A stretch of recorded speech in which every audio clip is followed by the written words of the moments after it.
faire de belles choses et que les gens soient invités à prendre le temps. L'homme, s'il ressent rien, s'il touche pas, s'il goûte pas, s'il n'entend pas l'autre, enfin, c'est un peu frustrant en fait. Mes choix et mes réalisations sont souvent guidés à la fois par mes sens et par mes émotions. Et le sens le plus présent chez moi, c'est le sens du toucher. Enfin, j'ai toujours besoin de sentir les textures, les matières. Mes mains ont besoin de façonner. Un jour, dans la boulangerie où je travaillais, on a fait le gros ménage avant les vacances. Là, on poussière partout.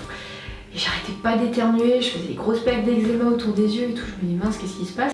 La lavologue qui me dit va falloir envisager une nouvelle carrière. Et je la regardais, je dis non mais attendez, je sais rien faire d'autre quoi. Donc, je me suis retrouvée donc en situation de handicap par rapport à ce métier. Et c'est justement pendant cette période-là que j'ai découvert le travail du verre à la flamme sur internet. J'étais tombée sur le site des Perliers d'Art de France. Et j'ai fait waouh, c'est ça que je veux faire. Le premier livre celui-là.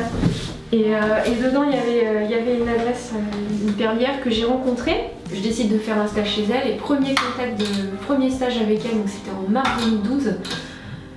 Première fois que je touche la matière, c'était vraiment une révélation. Je me suis dit non mais c'est bon quoi, je lâche pas le verre quoi. Il y a quelques années de ça, j'ai vu un pied de pois de senteur. En la regardant de bien, je me suis dit waouh, mais même la nature fait du braille en fait. Mes bijoux en braille s'adressent à tous. Pourquoi il n'y aurait que les personnes déficientes visuelles qui peuvent lire le braille, avoir des bijoux en braille? Je travaille essentiellement sur mesure, ce qui permet à mes clients d'avoir un objet intime avec leurs mots secrets. Je ne communique pas sur les commandes en braille, car je considère que les mots de mes clients ne m'appartiennent pas.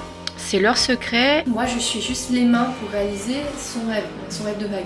Seule la personne qui achète le bijou en braille sait ce qu'il y a d'écrit dessus. Et puis après, elle a la liberté d'initier une autre personne dans son secret ou de ne pas l'initier aussi. C'est un choix personnel.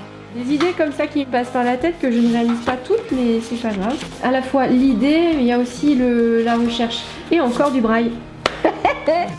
Il revient souvent, c'est super. Quand j'étais pâtissière, j'étais aussi chocolatière, donc je peux pas avoir une seule compétence, ça me va pas.